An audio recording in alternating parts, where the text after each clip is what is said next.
your new summer job at the new and improved Freddy Fazbear's Pizza.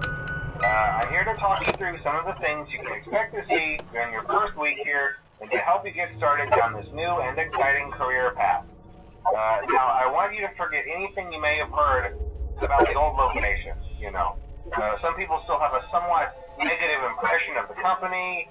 That old restaurant was kind of left to rot for quite a while, but I want to reassure you, Fazbear Entertainment is committed to family fun and above all, safety. They've spent a small fortune on these new animatronics. Facial recognition, advanced mobility, they even let them walk around during the day. Isn't that neat?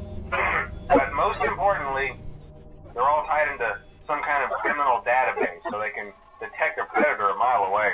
Heck, we should be paying them to guard you. Now that being said, no new systems without its kinks. You're only the second guard to work at that location. The first guy finished his week and complained about conditions.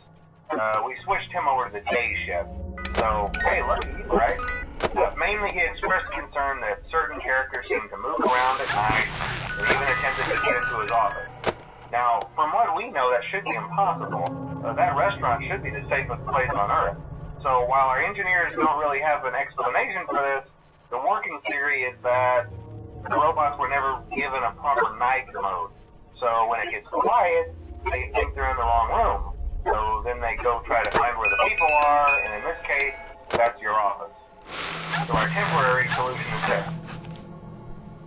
There's a music box over by the prize counter, and it's rigged to be wound up remotely.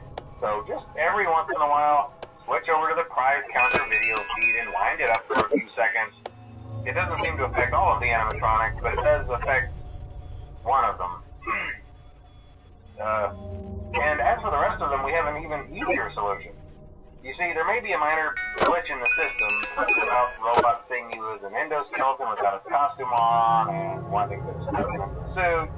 So hey, we've given you an empty Freddy Fazbear head. Problem solved. You can put it on any time and leave it on for as long as you want. Eventually anything that wandered in will wander back out. Something else worth mentioning,